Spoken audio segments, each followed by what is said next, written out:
Bonjour.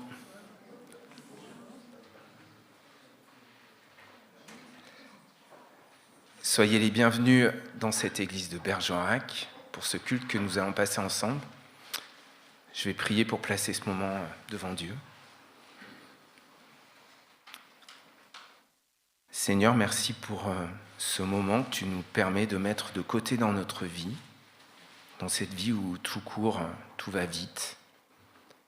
Voilà, ce matin, comme tous les dimanches matins, tu nous permets de nous poser pour regarder à toi, pour te dire merci, pour te louer, pour te prier, pour écouter ta parole. Seigneur, conduis toutes choses pendant ce matin. Je veux te remettre aussi tous ceux qui ne peuvent pas être parmi nous, parce qu'ils sont touchés par la maladie, parce qu'ils sont à d'autres occupations. Je veux te remettre aussi nos frères et sœurs dans d'autres communautés, dans d'autres églises ici à Bergerac. Que ton esprit soit sur eux, que ta paix soit sur eux, et que tu parles à chacun, Seigneur. Dans le nom de Jésus. Amen. Dans Marc, au chapitre 6, le verset 31, « Cependant, les gens qui allaient et venaient étaient si nombreux que Jésus et ses disciples n'avaient même pas le temps de manger. C'est pourquoi il leur dit, « Venez à moi dans un endroit isolé pour vous reposer un moment. » Et je vous invite à chanter 2 chants. Et pour commencer, « Nous voici Seigneur ».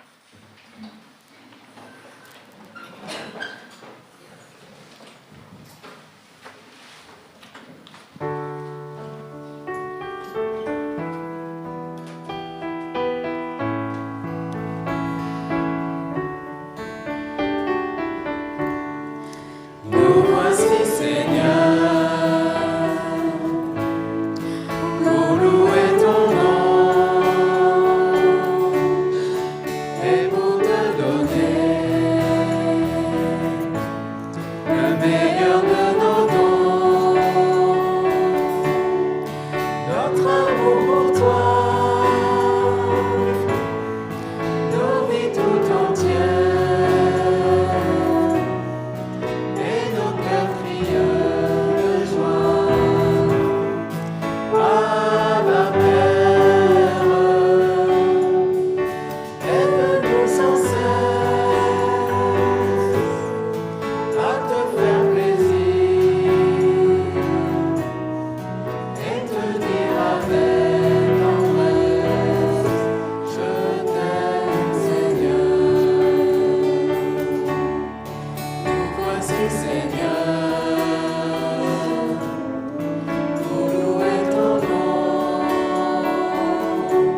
désolé pour l'échauffement des cordes vocales, j'en ai mis un peu aigu, un peu trop vite, mais c'est comme ça. Le psaume 103, les versets 1 à 5. Je veux dire merci au Seigneur de tout mon cœur. Je veux remercier l'unique vrai Dieu. Oui, je veux remercier le Seigneur sans oublier un seul de ses bienfaits. C'est lui qui pardonne toutes mes fautes, guérit toutes mes maladies, m'arrache à la tombe, me comble de tendresse et de bonté. Il remplit ma vie de bonheur, il me donne une nouvelle jeunesse. Je suis comme l'aigle qui prend son vol. Et nous chanterons Torrent d'amour.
Seigneur, merci pour cette bénédiction d'avoir des enfants parmi nous.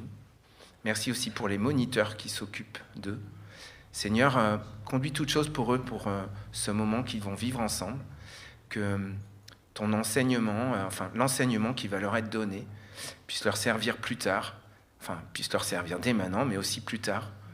Seigneur, nous te les confions et nous te confions aussi Aurore. Dans le nom de Jésus, Amen.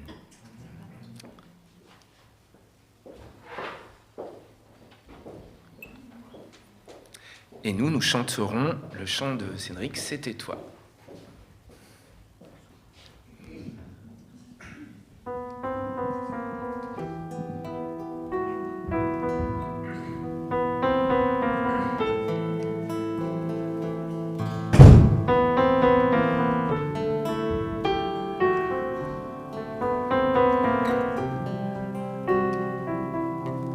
Le ciel et les étoiles, c'était toi.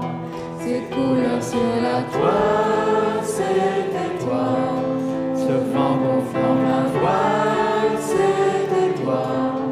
Depuis le premier jour, c'était toi. La voix dans le silence, c'était toi. La paix dans la souffrance, c'était toi. Cette douceur immense, c'était toi. Dans chacun de mes jours, c'était toi.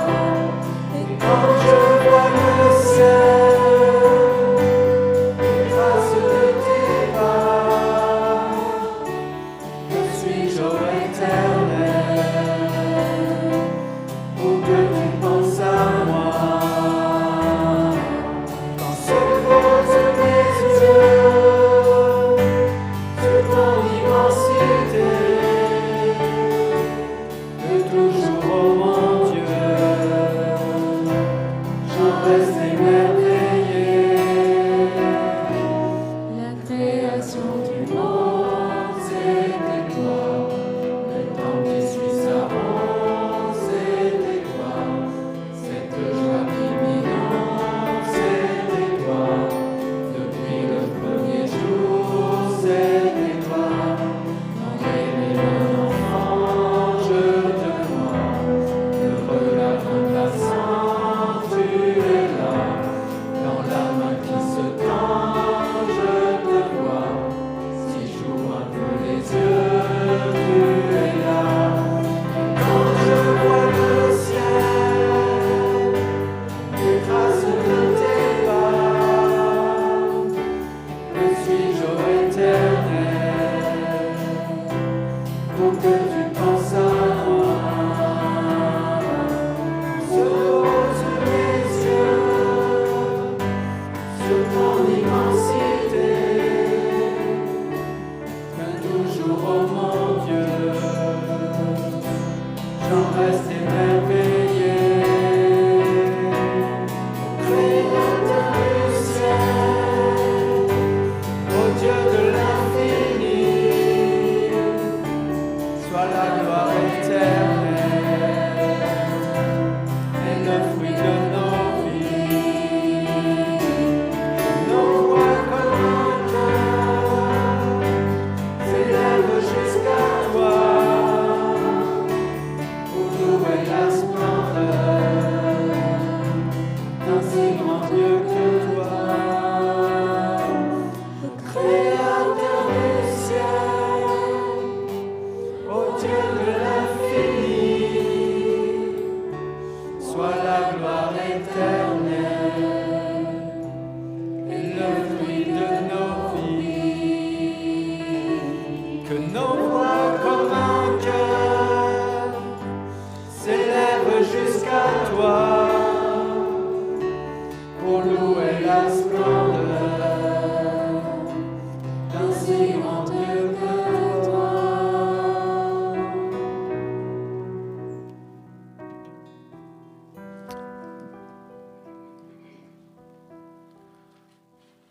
On retourne dans le psaume 103, les versets 8 à 17.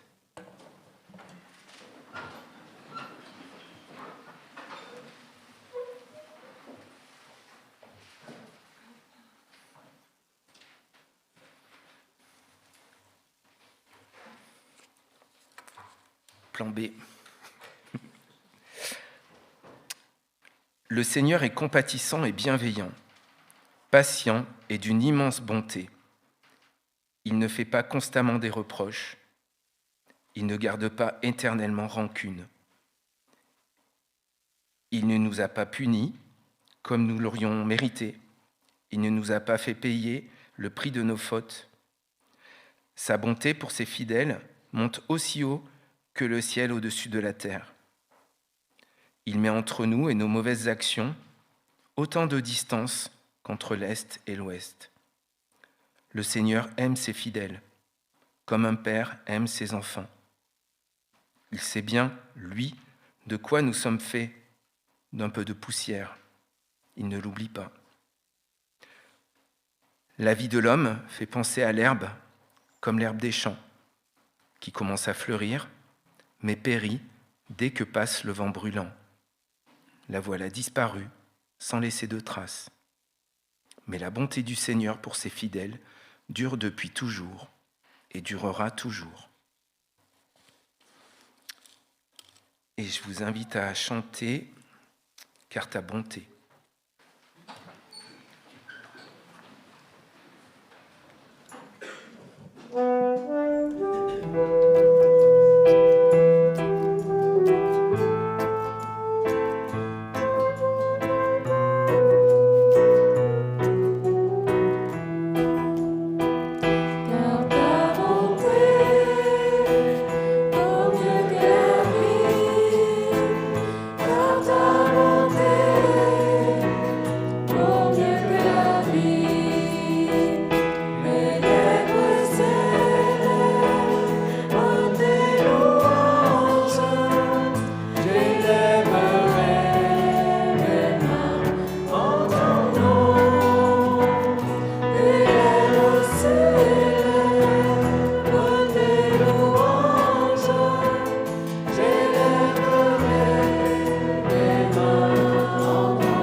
Jean-Philippe pour son témoignage.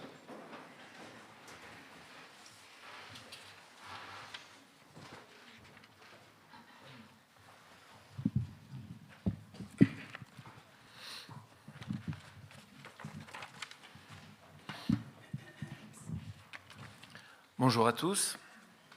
Vous m'entendez bien ? Oui. Alors, je voulais vous dire que j'étais très ému et très heureux d'être ici devant vous aujourd'hui, parce que quand on m'a dit qu'il fallait préparer un témoignage suite à l'adhésion en tant que membre de cette église-là, je me suis dit, qu'est-ce que je vais pouvoir raconter ? Parce qu'en fait, du haut de mes 43 ans, j'ai eu cette grâce-là du Seigneur d'avoir énormément de vie, j'ai l'impression déjà. Et donc, il a fallu que je sois le plus court et le plus concis possible pour essayer de trouver quoi vous dire. ne pas m'épancher trop, mais surtout,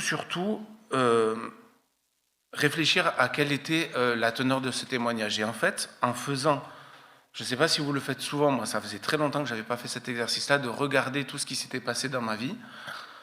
C'est incroyable comme les bontés de l'Éternel sont sans fin et sont infinies, dans les grandes comme dans les petites choses. Donc en fait, je suis très heureux d'être ici parce que appartenir à une famille, à une assemblée, pour moi c'est très très important. Et j'aimerais ouvrir ce témoignage avec ce psaume qui me parle énormément depuis que je suis tout petit et que j'apprécie profondément. Le psaume 133. « Voici qu'il est bon, qu'il est agréable pour des frères d'habiter unis ensemble. C'est comme l'huile la meilleure, qui répandue sur la tête descend sur la barbe d'Aaron, qui descend sur le bord de ses vêtements. C'est comme la rosée de l'Hermon, qui descend sur les montagnes de Sion. C'est là que l'Éternel donne la bénédiction, la vie pour l'éternité. » Et pour moi, au travers de mon parcours de vie, faire partie d'une église, me considérer comme votre frère, vous considérer comme mes frères et sœurs, c'est vraiment une source de bénédiction. Et je voulais vous remercier pour cela. Parce que vraiment, tous autant que vous êtes, vous faites partie du plan de Dieu pour cette église, pour cette assemblée, pour cette localité, pour cette commune, pour ce département, pour ce pays. Et c'est merveilleux de voir que l'on vient tous d'origines et de cultures différentes et pourtant, on est tous unis ici pour célébrer le Seigneur. Donc moi, très rapidement, le Seigneur m'a fait grâce depuis que je suis tout petit parce que je suis né aussi dans une famille chrétienne, j'ai grandi dans une église. J'ai eu la chance de pouvoir m'épanouir avec le Seigneur en tout depuis que je suis tout petit. J'ai eu cette chance-là de rencontrer très tôt mon épouse. On s'est mariés aussi très jeune, elle avait 19 ans, moi j'avais 20 ans. On était tous les deux à Toulouse, ce qui est une grâce supplémentaire. Ça, c'est un petit clin d'œil pour Lilian. Et très rapidement, on s'est mariés, on est parti faire nos études à Paris. Donc on était jeunes, on était amoureux, on était beaux, j'étais fin. Tout allait très bien, sauf que, on est parti de Toulouse en région parisienne, enfin à Paris intramuros d'ailleurs, je ne sais pas pourquoi je dis en région parisienne, sans avoir de pied-à-terre là-bas, sans avoir d'église à proprement parler, en se disant, sur Paris, on trouvera forcément une église. Et en fait, on a commencé à regarder, à chercher. On se levait le dimanche matin, on allait visiter des églises. On ne trouvait pas notre place, on ne sentait pas cet accueil, cette chaleur. Il y avait quelque chose qui n'allait pas. Et donc petit à petit, on a arrêté de se lever le dimanche matin pour aller acheter des croissants et des journaux, pour profiter de la vie d'étudiant en Paris, etc., etc. Et ce pendant quasiment 3 ans. Sauf que, entre le moment où on s'est mariés et le moment où on a rencontré notre église, tout a capoté. Rien n'allait, rien ne fonctionnait. On avait tout pour être heureux, et pourtant, on ne l'était pas du tout. Ça n'allait pas entre nous, ça n'allait pas à aucun niveau. Il y avait quelque chose qui n'allait pas, qui nous manquait. Et un jour, je me souviens très bien, c'était un samedi après-midi, je me suis mis à genoux au milieu du petit appartement que nous avions, 48 mètres carrés, et je me suis effondré en pleurant. J'étais convaincu qu'il fallait qu'on trouve une église. Il nous manquait la présence du Seigneur, il nous manquait l'assemblée autour de nous pour que nous puissions croître. C'était juste avant la marche pour Jésus. Donc on s'est mis à prier très fort, on a toujours eu la foi, on a toujours prié tous les deux ensemble, mais on n'était pas rassemblés dans une église. Et on s'est dit, bon, mais ça tombe très bien, le samedi suivant, donc il y avait la marche pour Jésus à Paris, nous allons trouver notre église là-bas. Le Seigneur va faire un miracle, quelqu'un va venir nous voir, je vous ai vu en songe, venez dans mon église, on vous attendait, on a prié pour vous. Bref, c'était l'illusion de la jeunesse, la foi comme ça qui espère. On va à la marche pour Jésus, évidemment, ce qui se passe, rien du tout. Il y avait énormément de monde, il y avait plein de chars, plein d'églises. Et on attendait que quelqu'un nous fasse signe et on n'a rien vu du tout. On est rentré à la maison, on était dépités. J'avais pris un petit fascicule quand même. Et on était vraiment tristes parce qu'on s'attendait vraiment à ce que le Seigneur vienne et nous sauve des grandes eaux. On en avait besoin. Et il ne s'est rien passé. Sauf que, sur le petit fascicule, il y avait une église évangélique, dans le même arrondissement que nous, à 2 minutes à pied, dans une rue que l'on prenait presque tous les jours, pas tous les jours, mais presque, rue des Vinaigriers à Paris, l'église Foi, Espérance et Amour, qui était vraiment juste à côté de la maison. Et donc j'ai dit à mon épouse, c'est quand même très étrange. On est passé là plein de fois et on n'a jamais vu cette église-là. Et donc le dimanche, après la marche pour Jésus, on s'est levé, on y est allé. On n'avait pas passé la porte d'entrée, on était tous les deux saisis par l'Esprit de Dieu. On savait qu'on avait rencontré là notre maison et qu'on allait croître. Et c'est pour ça que ce psaume est très particulier pour moi, parce que vraiment, dans cette église-là, on a commencé à assister au culte, on a commencé à s'impliquer avec les jeunes, on a rencontré des amis, le pasteur nous a pris sous son aile, on était des bébés, on était des gamins. Et on a commencé à croître avec le Seigneur, et ça a été merveilleux. Ça a été merveilleux. Tout ça pour vous montrer que le Seigneur, parce que quand j'ai fait la liste de tout ce que le Seigneur avait fait dans notre vie, il y a beaucoup de déserts, mais à chaque fois c'est pour quelque chose de positif. À chaque fois c'est pour nous apprendre quelque chose. Donc après Paris, on s'est retrouvé en Espagne, c'était pas du tout prévu, on est parti en Espagne. Là, on est parti recommandé par le pasteur de Paris. On a trouvé de suite une église dans laquelle on a continué à s'impliquer, on a fait beaucoup d'œuvres et tout ça, c'était vraiment très très chouette. Et au bout d'un moment, on a senti que notre temps là-bas était terminé. On ne peut pas se l'expliquer, tout allait très bien, professionnellement parlant, socialement parlant, à l'église c'était incroyable, l'église ne cessait de croître, c'était vraiment très chouette, mais pourtant on sentait que notre temps là-bas était fait et qu'il fallait qu'on revienne en France. C'était une décision très difficile parce que moi j'ai perdu le statut que j'avais dans mon entreprise, mon épouse elle était à son compte et on s'est retrouvé à partir en région parisienne. En région parisienne là, ça a été une autre histoire. En Espagne, nous avions une grande maison vue sur la mer, c'était vraiment incroyable. Là, on s'est retrouvé à vivre chez l'oncle de mon épouse, un petit studio. On avait 2 enfants déjà. Ah oui, je ne vous ai pas dit qu'on a 3 enfants. Et vous ne nous avez jamais vus tous ensemble parce qu'on est devenu famille d'accueil. Ça aussi, c'est une grâce du Seigneur. Et pour le moment, mon épouse n'a pas le droit de venir avec le petit ici à l'église. Voilà.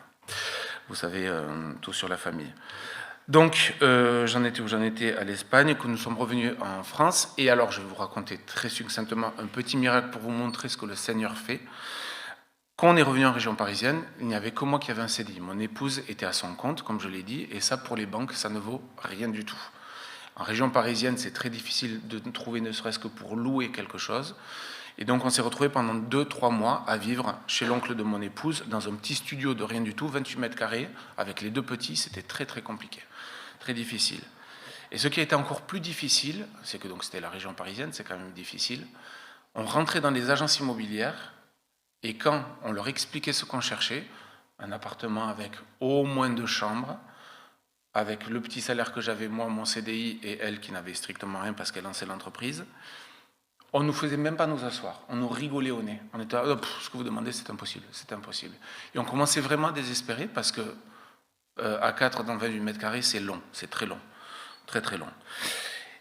Et un jour, on reçoit un appel d'une personne, il s'appelle Monsieur Atia, et cette personne-là nous appelle en disant « J'ai votre dossier, c'est bon pour la visite ». Donc moi je reçois l'appel, je dis à mon épouse « Mais c'est qui ce monsieur Atia ? Moi je ne le connais pas, il m'a dit qu'il avait le dossier ». Ah non, moi non plus, j'ai jamais rien envoyé. Jusqu'au jour d'aujourd'hui, on ne sait pas comment cette personne a eu notre dossier parce qu'on ne l'a jamais démarché, on n'a jamais démarché son agence, on n'avait jamais rien fait vis-à-vis de cette personne. Il n'y a pas d'autre explication logique, pour ceux qui aiment la raison, que ce soit le Seigneur qui ait donné tous les petits papiers dont il avait besoin pour nous octroyer la maison qui allait devenir le foyer qui allait accueillir notre petite fille qui est à l'école du dimanche aujourd'hui. Donc tout ça pour vous dire que donc, on a été en région parisienne. De là, très rapidement, il a fallu qu'on trouve un logement plus grand à cause de la petite qui arrivait et de l'entreprise qui commençait à croître. Et c'est là où nous sommes arrivés en Dordogne, complètement par hasard. Nous avions demandé au Seigneur une grande maison avec de quoi faire un petit atelier indépendant, un grand parc. Bon, ça on regrette aujourd'hui parce que quand il faut tondre, c'est quand même compliqué. Et on ne connaissait pas du tout la Dordogne. Enfin, on connaissait de nom. On était déjà venu 2-3 fois, mais pas d'attache particulière. On a 2 heures de route de Toulouse, on se rapproche de la famille. Et nous voilà à Beaumont-du-Périgord. Et à Beaumont-du-Périgord commence un second désert. C'est-à-dire que quand on est arrivé, on a cherché aussi une assemblée où aller avec les enfants qui étaient préadolescents. Pour ceux qui ont des préadolescents, vous savez que c'est difficile des fois de les motiver pour aller à l'église, que c'est important, que la musique, que ceci, que cela.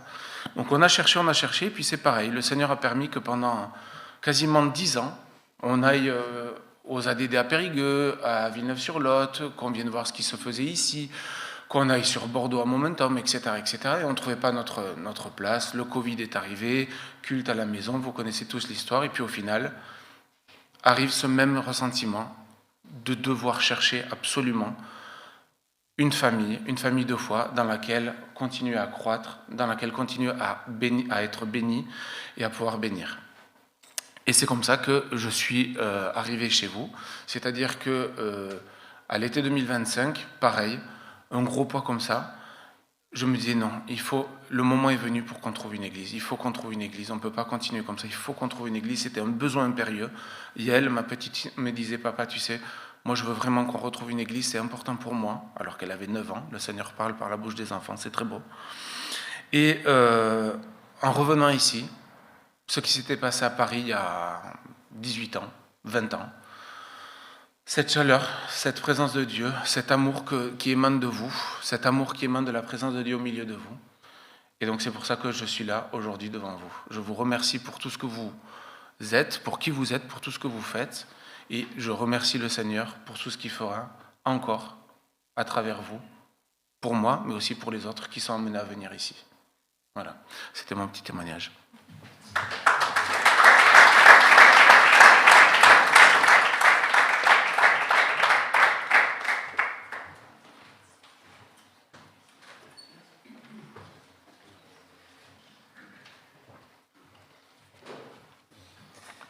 Allez, Toulousain. Et donc Jean-Philippe a choisi « À toi la gloire ». Il s'est dit un grand témoignage, un grand chant.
Je reprends mon fil conducteur, le psaume 103. Bien. Les versets 19 à 22.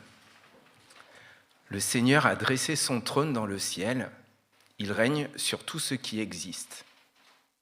Remerciez le Seigneur, vous ses anges, qui de toutes vos forces faites ce qu'il dit et lui obéissez au premier mot. Remerciez le Seigneur, vous, l'armée de ses serviteurs, qui accomplissez tout ce qu'il désire. Remerciez le Seigneur, vous tous qu'il a créés, où que vous soyez dans son empire. Et moi aussi, je veux dire, merci Seigneur. Notre merci, on le dit par nos chants, nos prières, par tous ces moments où on veut regarder à Dieu, mais on le dit aussi avec notre offrande, qui est une façon de rendre à Dieu une partie de ce qu'il nous donne. Donc on ne fait plus circuler les panières. Il y a 2 petites boîtes à la sortie sur les côtés. Et puis aujourd'hui, 75% des offrandes arrivent par virement. Donc merci. Donc pour ce temps d'offrande, je vous invite à chanter et ce chant précédera le temps de prière libre que nous aurons en suivant. Le chant, c'est « Merci d'un cœur reconnaissant ».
Nous prions.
témoignages de ce matin. 3 vies différentes. Pour certains touchés dans leur jeunesse, pour d'autres dans l'assemblée, touchés plus tard.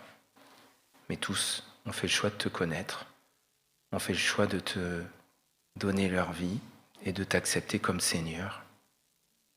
Il y a un chant qui dit « Seigneur, nous arrivons des 4 coins de l'horizon. Nous voilà chez toi. » C'est nous.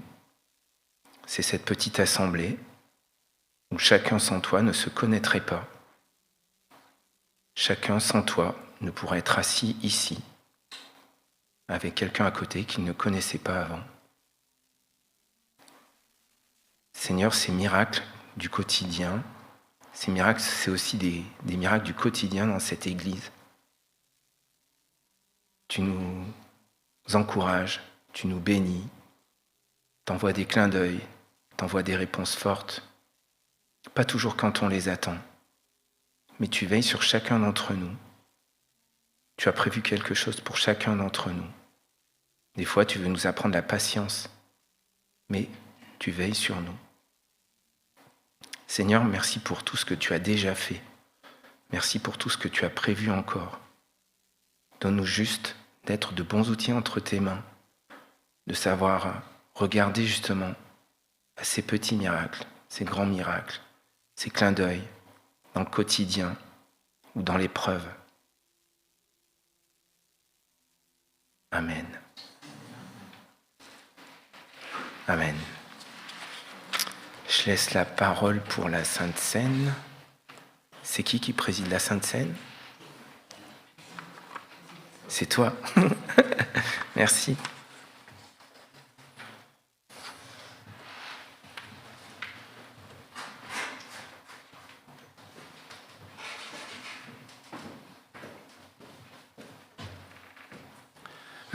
Bonjour à tous. Donc notre Église a eu la grande joie d'accueillir 3 nouveaux membres il y a quelques semaines. Et nous avons eu ce matin la joie d'entendre le récit du parcours de chacun, et c'est toujours très encourageant. Accueillir de nouveaux membres, c'est toujours un grand encouragement, même si le nombre n'est pas la qualité première d'une Église. Mais je voudrais dire une chose, c'est que nous, en tant qu'Église, nous n'avons fait qu'accueillir nos amis, nos frères et notre sœurs. Nous l'avons fait à bras grands ouverts, mais nous n'avons fait que les accueillir dans notre petite communauté ici à Bergerac. L'œuvre essentielle, l'œuvre principale, c'est Dieu qui l'a faite il y a bien des années déjà. Dieu les avait ajoutés, les uns et les autres, à son Église, quand ils ont accepté le salut qu'il leur offrait. C'est Dieu qui les a ajoutés à son Église. C'est ce qu'il fait depuis toujours, c'est ce qu'il fait encore aujourd'hui, parce que Dieu est le maître de l'Église. Dieu est le maître de la croissance de l'Église. Ne l'oublions jamais.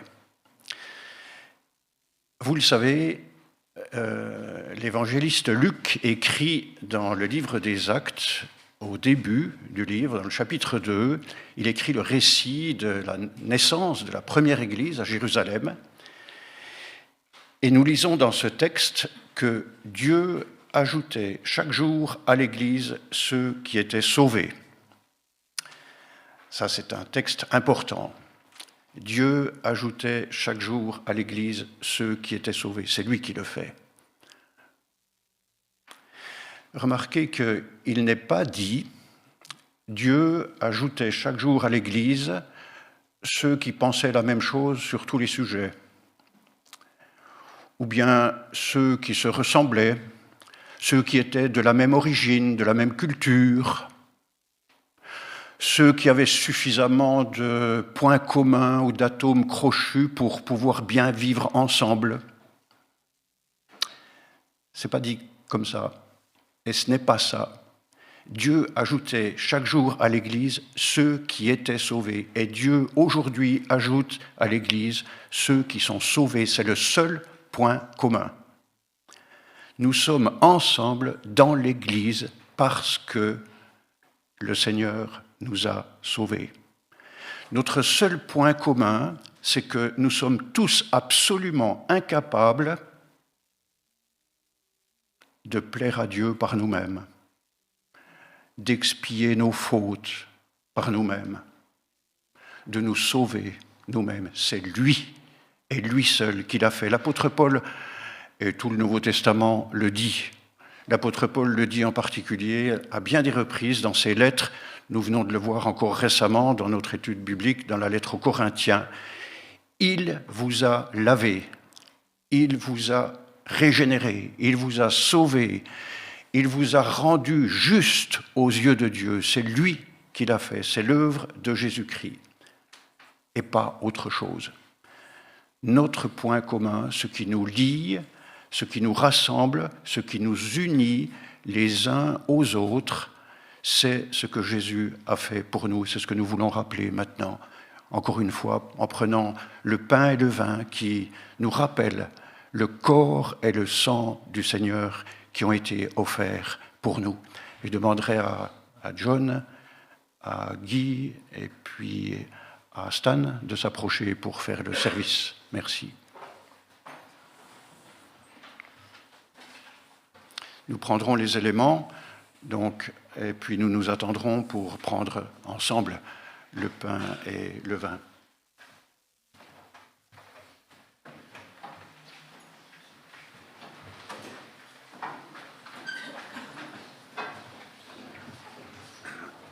Merci de vous être levés spontanément. En effet, nous tous qui reconnaissons ce que le Seigneur a fait pour nous à la croix et qui est exclusivement suffisant pour notre salut, nous pouvons prendre ces éléments maintenant. Je me permets de rappeler une petite chose aussi, parce que quelquefois les questions se posent, et nous en avons parlé tout récemment encore dans notre petit groupe du jeudi soir. Vous savez que l'apôtre Paul dit aussi aux Corinthiens que quand on prend le pain et le vin, il s'agit de s'examiner soi-même. Je crois que quelquefois, ce texte est un petit peu mal compris, parce qu'il ne s'agit pas du tout d'être digne dans ce qu'on est, d'être digne dans sa qualité propre pour prendre le pain et le vin. Prendre indignement le pain et le vin, dans ce que Paul écrit aux Corinthiens, ça veut dire faire ces choses sans reconnaître le corps et le sang du Seigneur. Simplement ça. Donc ce n'est pas une question de dignité personnelle. Nous ne sommes pas dignes, justement. Personne ne l'est. Mais nous le faisons en reconnaissant que c'est lui, et encore une fois, lui seul, qui nous a accordé et pleinement, définitivement, éternellement un pardon, le pardon de nos péchés, et une vie qui n'aura pas de fin. Nous pouvons prendre maintenant ensemble ce pain qui représente le corps du Seigneur donné pour nous. Vous pouvez reprendre place. Nous voulons prier encore pour remercier notre Dieu pour ce salut immense, cette grâce que nous ne pourrons jamais mesurer, cette grâce qui ne nous était pas due, mais qui est un pur cadeau pour nous. Oui, Seigneur, nous voulons encore ensemble, en ce moment, t'exprimer notre reconnaissance, même si nous le faisons tellement faiblement, avec nos mots seulement. Mais nous voudrions te dire, Seigneur, que nous reconnaissons ensemble, encore ce matin, l'immensité de ton cadeau. Merci pour ce que tu as fait pour nous. Merci parce que tu as tout fait pour nous. Merci pour ce salut parfait, éternel, qui nous est acquis en Jésus-Christ. Merci pour ton amour, pour ta grâce tellement imméritée, cette grâce qui est là aujourd'hui encore, heureusement pour nous, cette grâce dont nous dépendons jour après jour. Merci Seigneur, parce que tu nous fais grâce, tu es le Dieu de la grâce. Merci pour ton accueil et pour tout ce que nous avons en toi. Merci Père. Amen.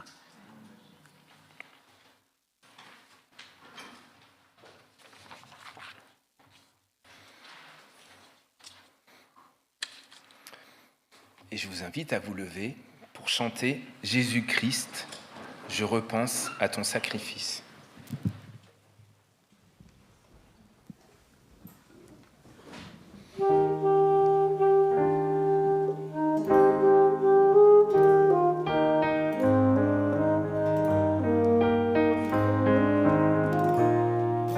Jésus-Christ, je repense à ton sacrifice, tu t'es livré jusqu'à la mort.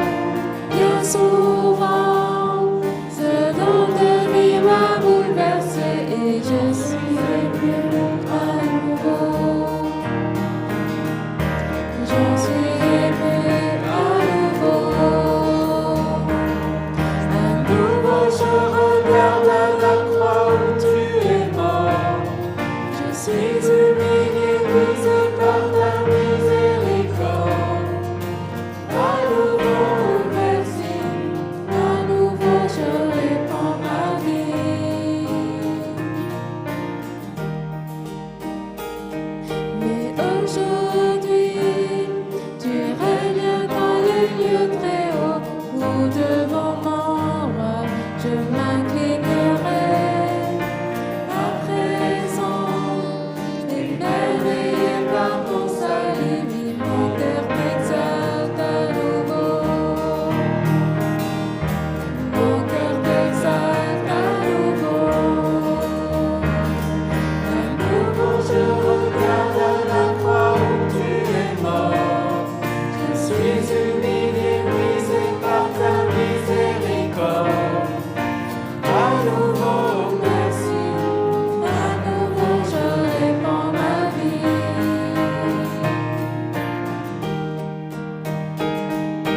Merci pour la croix. Merci pour la croix. Merci pour la croix, Jésus. Merci pour la croix. Merci pour la croix. Merci pour la croix, Jésus. À nouveau, je regarde à la croix où tu es mort.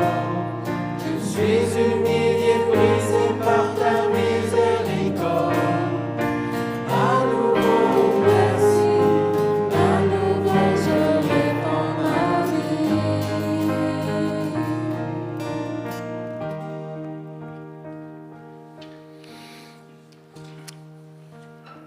Les annonces vont s'afficher ou pas. Mercredi 1er avril, les Poissons. Et à 19h30, le groupe Quantum. Samedi 4 avril, le groupe de jeunes à 18h30. C'est tout ? Ah. Dimanche 5 avril, ah oui, donc à 8h sur les quais, célébration œcuménique de la résurrection.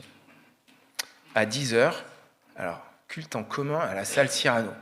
En fait, c'est un culte avec toutes les églises évangéliques, membres du CNEF de la Dordogne. Et donc, ça sera la salle Cyrano. Cette salle Cyrano, elle est de l'autre côté de la rivière. Elle est au Faubourg. Là-bas, au Faubourg. En face de la maison de retraite. Pas loin. C'est ça. C'est plus encore. Ah oui, exact. C'est plus loin. C'est vers le collège Jean Rostand. Eugène Leroy. Pas loin, quoi. Enfin, c'est... Ouais. Enfin, c'est là-bas, quoi. En tout cas, ceux qui arriveront ici, eh ben, ils verront personne, sauf ceux qui sont venus sans lire l'annonce qui disait « il n'y aura pas de culte ici ».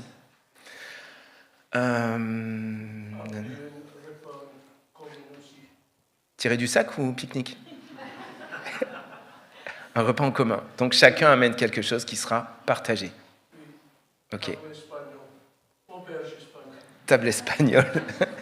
Là, tu vas encore me les perturber. Chacun amène quelque chose, ça sera partagé. Ouais. Voilà. Et je laisse la place à Guy pour nous parler de la main tendue.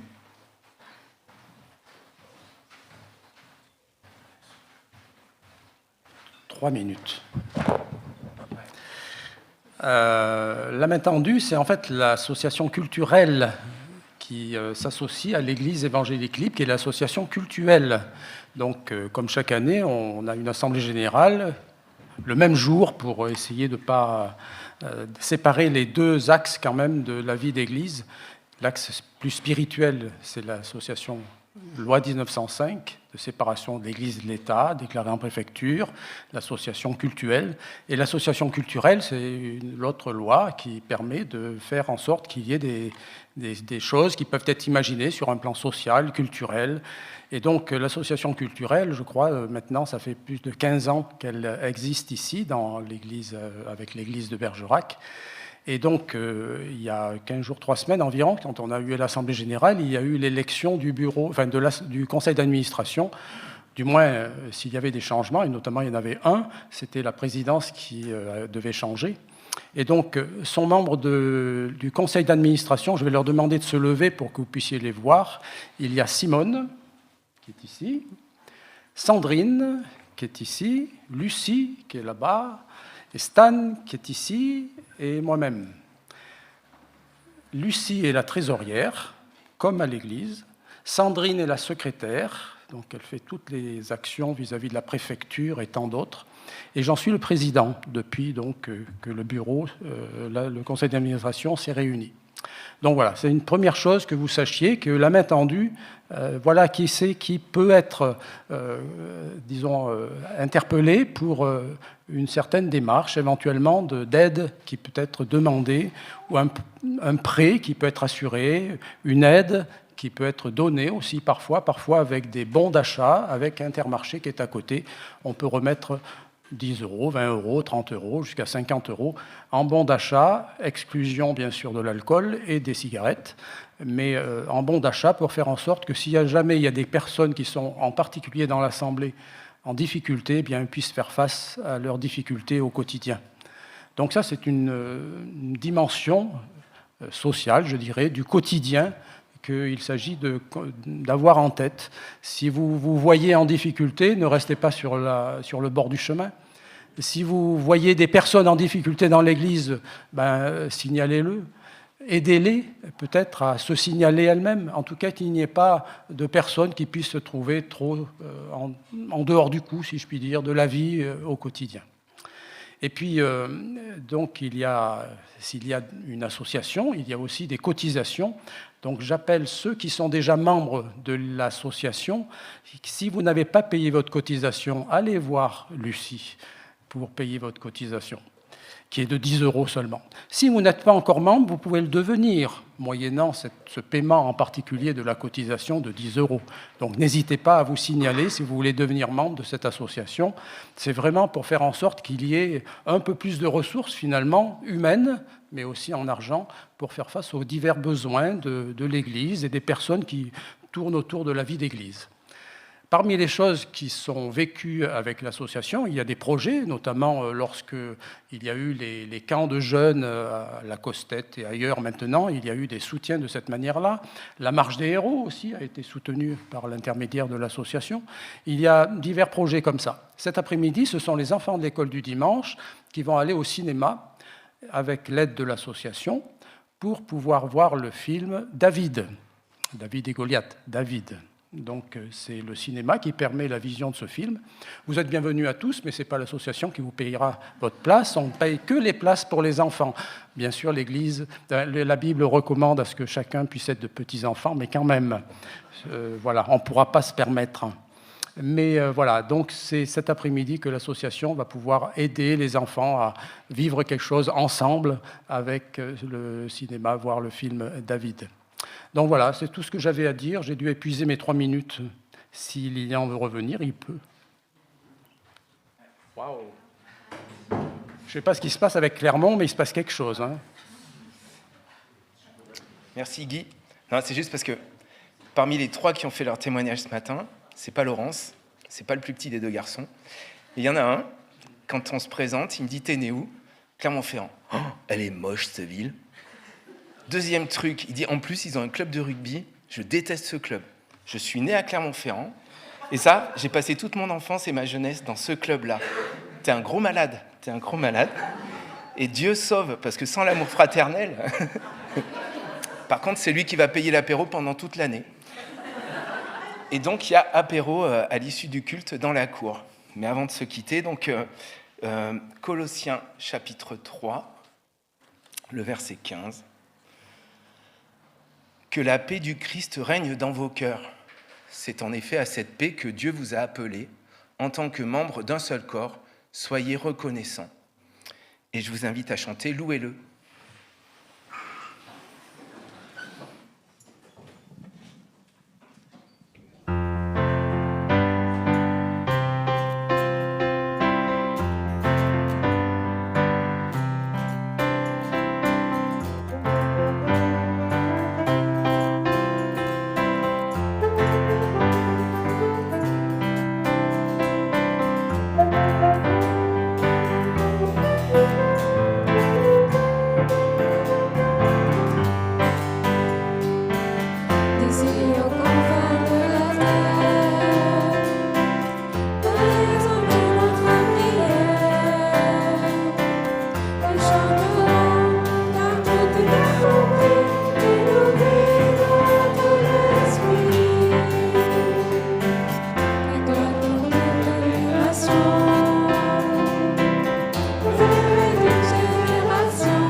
Merci aux musiciens et aux chanteuses. Merci à la technique.